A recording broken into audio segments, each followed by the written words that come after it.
presented by Monopoly Events, Sir Ian McKellen!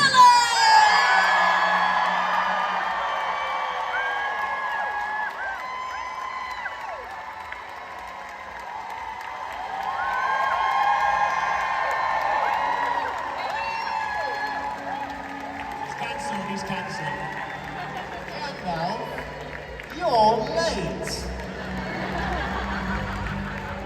You know, Baggins, a wizard is never late.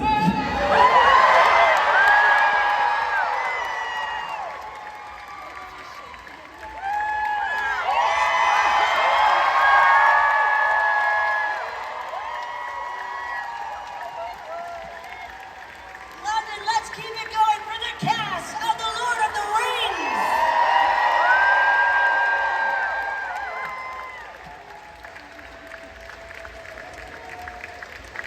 Keep it going!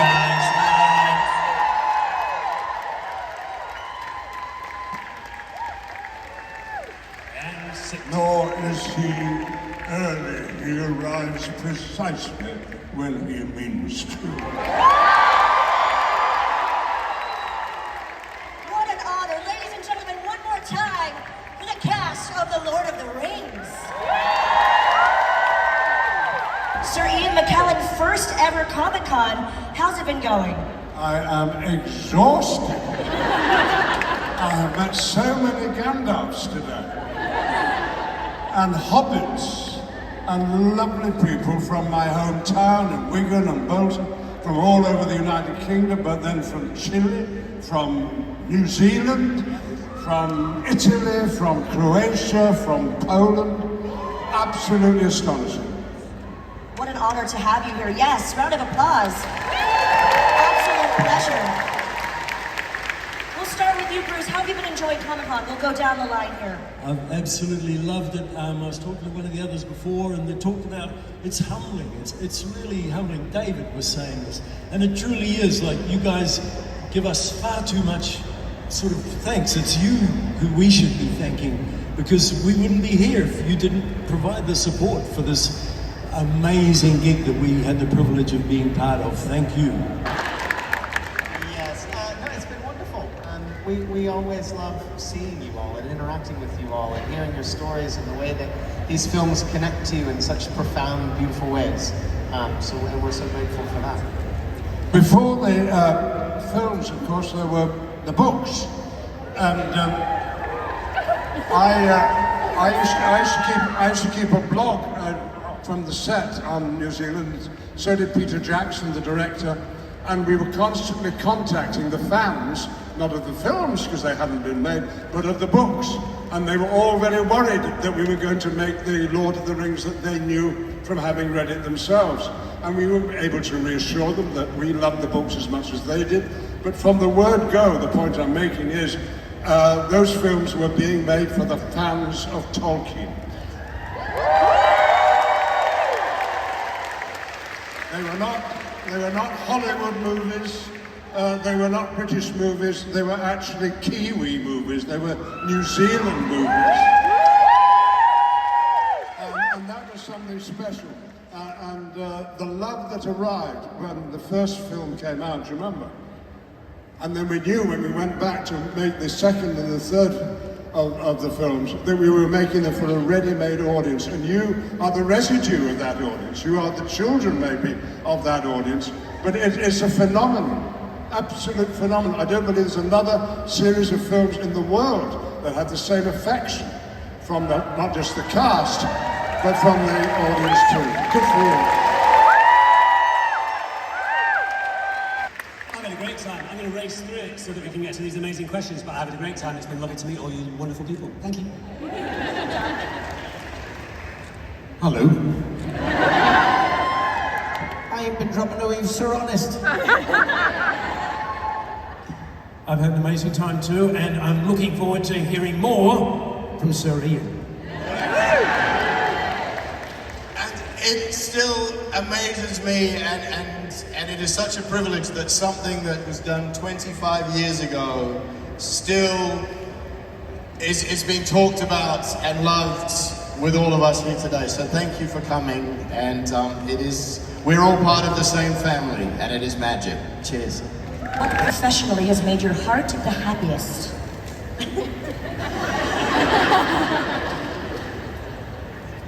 Well, Aunt, you know, I do have a favourite hobbit.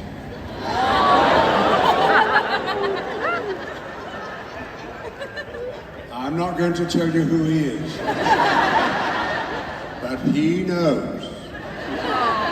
Don't you?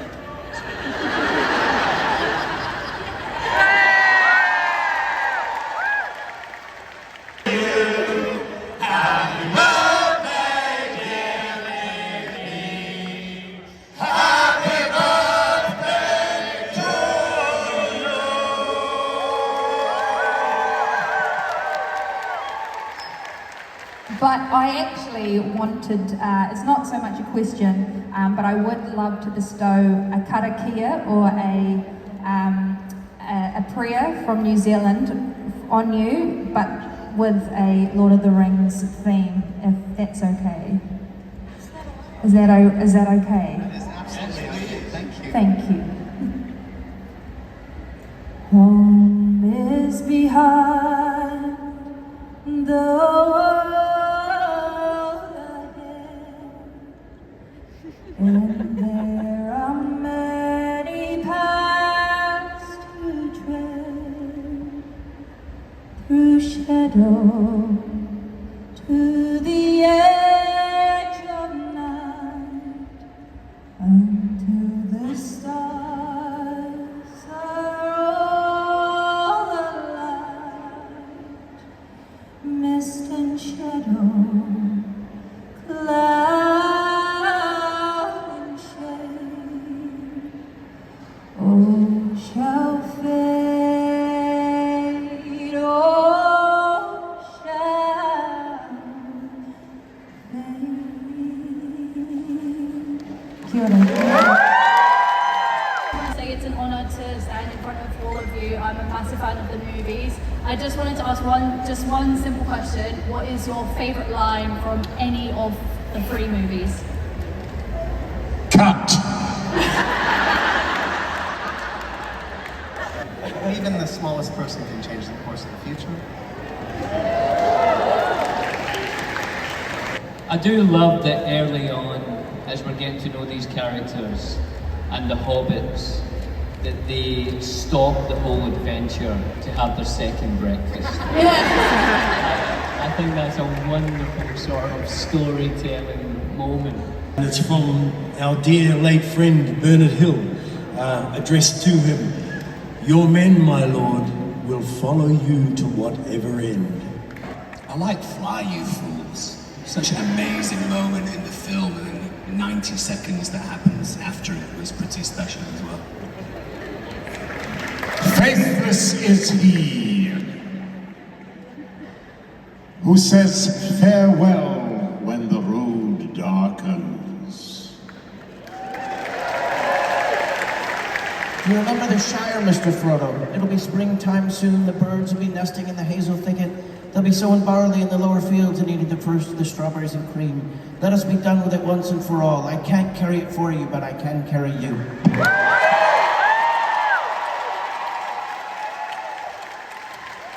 One of Sean's lines.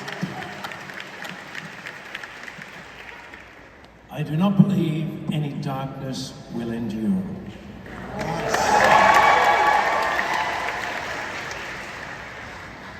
The dwarf breathed so loud we could have shot him in the dark.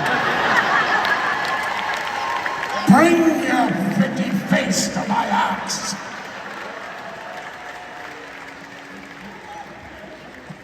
Could you all share your favourite thing about Boromir? Just My favourite thing about Boromir is his brother.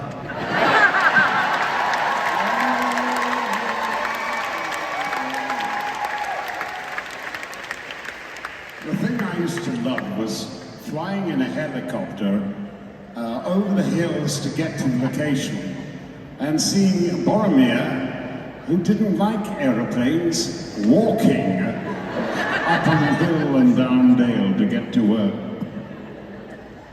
My favourite thing about Boromir is that he really died a hero, you know? That's it. That is an extremely noble death, saving the two best hobbits of the Shire.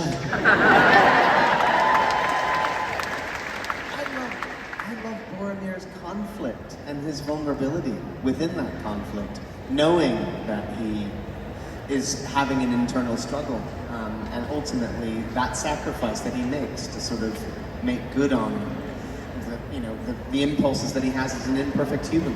It's beautiful. The best thing about Boromir was that he was Sean Bean, really. And the worst thing about Sean Bean is that he's a Yorkshireman.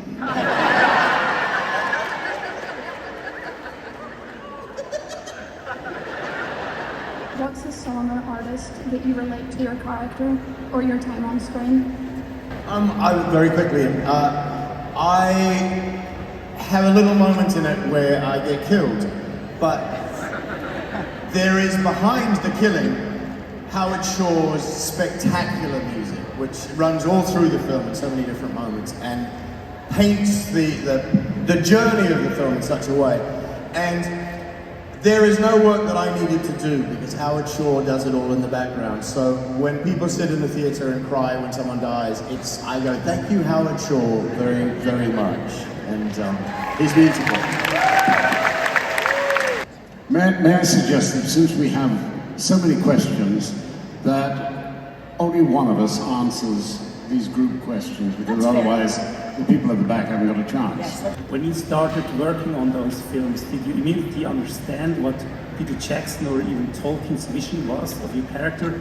Or did you also have to kind of grew into your character as the filming went on? Certainly for me, and as one of the four hobbits, it was really important with so many characters in this story that when you had a beat to play, that you were ready to play that beat. So in my house, I had a spare room that I had one wall that had the journey of Pippin. So when he meets Gandalf, when he's in drops the skeleton down the well, how all these things changed them. So I had a little graph because we would jump from one movie to another. So the night before we went to do one of the scenes, I'd say, oh, what's just happened and what happened 2 months ago, And because of that, I felt like I kind of knew the character quite well before we even started, Because we said goodbye to Gandalf quite early on in the story. So we had to think, well, what have we all done before that, So I think it was really important to try and graph so that when you got those moments to play something in the story that you knew where you were. Tolkien was alive today. What would you ask him, or what would you like to know specifically from him? Could you write the further stories of Merry and Pippin? What's your favourite filming location in New Zealand? So many, you see, and of course I was in the Hobbit films as well, and we went on to locations there. It's all mixed up to me now, I can't remember which was where. Actually, where was that one place where we were surrounded by snow-clad mountains on that plain? Mount Potts. Yes. You were there for that, weren't you? Probably. I've got a memory for you. What's that? We took, this is not on a set, but it was in between filming. On a weekend, we went on the Milford Sound on that boat. Oh, I know. With the dolphins jumping alongside. But we weren't filming, were we? No. Milton Sound, you have to go to, yeah. And an awful lot of the Hobbit films, Lord of the Rings, were not on location, they were in the studio, they were in the old paint factory, weren't they? Which was very cold in the winter and very hot in the summer, very unpleasant, and it was right by an international airport. And every time you started a scene, you had to wait until you had news from the stage manager who was out on the at the airport to tell you whether it was going to be a plane landing or not. I found that very engaging. And it gave me time to ask Billy at what stage of the plot Gandalf was at. Because unlike him, I didn't have a bedroom that covered in cheats. I had to rather make it up as I went along. And to be honest, I never understood the story of the films until I saw them, actually. Check out Queenstown. If you were given the One Ring right now, what would you do with it in this day and age? Vanish. On eBay. Question for you all. Can you tell us a story, I'm looking at Dom, Billy, about Tig? The Tig game that you played on set. And could you also describe the rules? I don't know if we can get through the whole rules of TIG in the time that we've been allotted, but it's a complex, I would say, Celtic, British origin game, UK, involving a certain amount of tags and TIGs, specifically between British people towards American people, to just ultimately confuse them. Sorry, Sean. But Sean was actually quite an adept player of TIG. For anyone who doesn't I just know struggled. what we're talking about, we made up, or Dom made up a game that we would pretend to play whenever Elijah came into a room. So we would be going TIG, Tag talk. double tag, Double tag a TikTok. tick tick tock, Tag talk. and Elijah would join, and we'd always tell him he was playing it wrong. Just as I would start to get the game or think that I was getting the game, they would inform me that I was missing a rule. Double tag on a TikTok. They would introduce a new rule. And my favourite moment was Orlando didn't know anything about this game. Of course he didn't. Too busy looking in the mirror.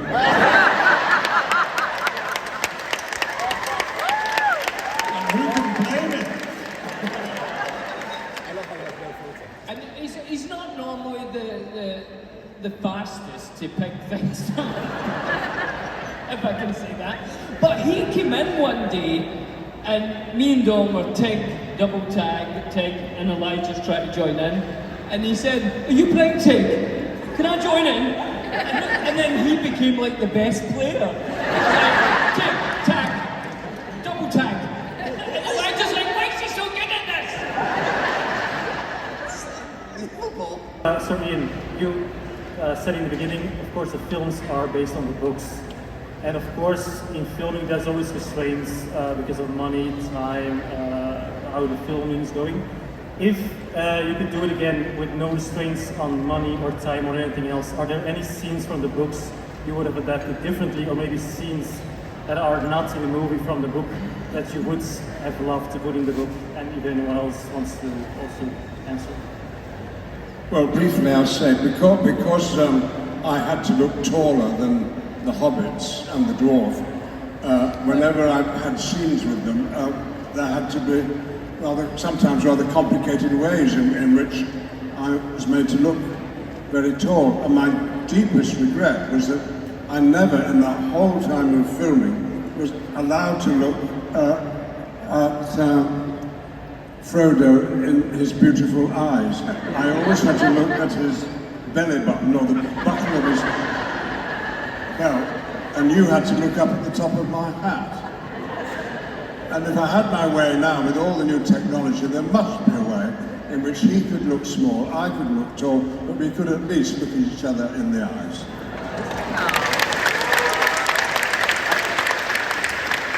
I couldn't avoid his eyes. 3 movies, those big, beautiful eyes just right there in front of me at the same level. I'd do the scouring of the Shire.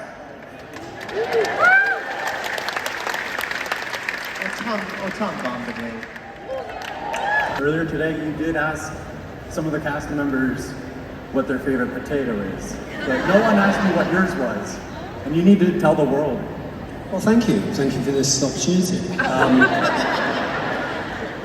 Oh, yeah, Sir Ian McKellen's just asked me to stand up. My favourite potato is a garlic mashed potato. So just thank you.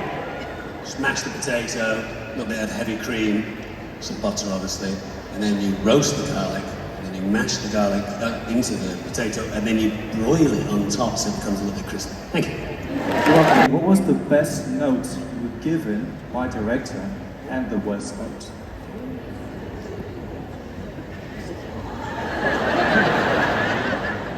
Well, the best note was given to me quite recent, actually, when I was rehearsing for King Lear, the old man in Shakespeare's play, and the director said to me, very good, Ian, what you're doing, but I think you should surprise yourself. In other words, don't know what's going to happen next. And you see, that's life, isn't it? We don't know what's going to happen next. I didn't know this question was going to come up. So I can't tell you what the worst thing the director ever said to me was. Boiled, mashed, or in a stew? Potatoes. Boil and mash and stick them in a stew with a nice piece of fried fish. I would say boiled, and here's a camping hack. You do the little russet potatoes, because you were very specific. You boil them, and then you put butter on your hand. And then salt on the butter on your hand, and then you roll it around and you eat it like an apple. You could hear from Gandalf himself the iconic "You shall not pass."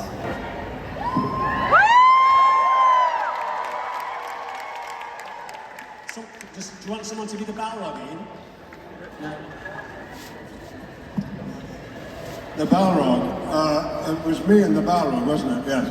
I was all done up as Gandalf, and there was no Balrog. In fact, there wasn't anything there for me to look at, apart from a yellow tennis ball on top of a post, and I had to talk to that. And after a few times of saying the line, shouting it, I said, Peter, could you tell me what the Balrog looks like? And he said, I haven't the faintest idea.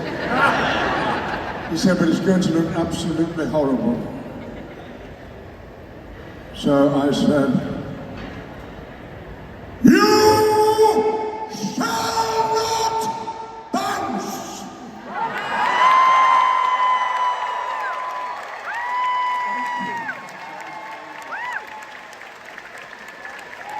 During the time when you were filming The Lord of the Rings, was there any memory or moment which you would like to relive? So, my daughter, Allie, was 3, and she's in the last shot of the last scene when Sam gets home, and she comes running up the path, and I pick her up, and she wouldn't listen to me.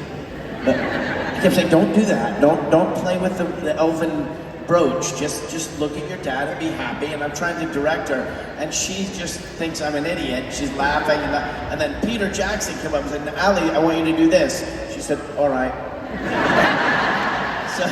So I would read, that would be a fun moment to relive. Yeah, that or carrying Elijah up the volcano. What do you think about when Vigo kissed you? Oh. If there was one moment I had to relive, it's when Vigo kissed me. But the story for that, for people who don't know, Sean was getting married to Rosie Cotton. I'd relive that moment, sorry. And that was just happening in the studio in Wellington. So there wasn't many people there. There wasn't a big crowd. And Vigo was watching this, and I was asleep in my trailer, as I often was. And a banging on the door came, and there was Vigo saying, Samwise is getting married. He needs some friends there to make it more like a wedding. And so I just woke up and I was, oh yeah, okay. And we went, and they were doing the scene where, you can kiss the bride and she throws out the flowers. And me and Vigo were on the other side of the camera, clapping and yay, go Sam. And I think Vigo still felt like it wasn't like a wedding. So it came to one take, and he just grabbed me and he kissed me hard on my mouth, like really kissed me, and it was rough. And he has a beard, a man's beard, and I'm a hobbit. And I think I fell in love for a second. And yeah, but it was all to make Sean laugh, you know. And it worked beautifully. What I love about the films, one of the things, was that you all got along very well. Do you have any funny moments or pranks you played on each other that we don't know about that was mentioned in the extended editions? No. It used to take a long time to put on Gandalf's makeup, and they gave me a little portion of the makeup caravan, which was, I was slightly away from the rest of you, wasn't I? And there was a little door there, which cut me off, but it didn't prevent the sound of the music being played very loud by the hobbits in the other part of the caravan.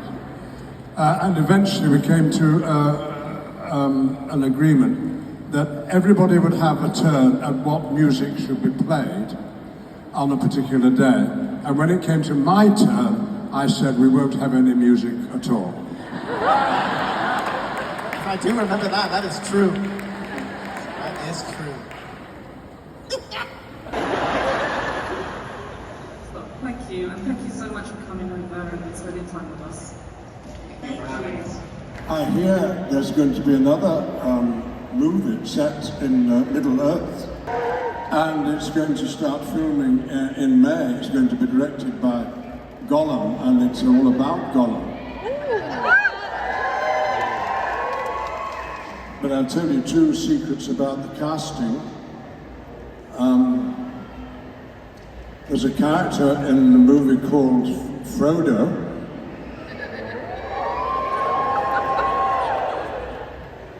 and there's another character called Gandalf.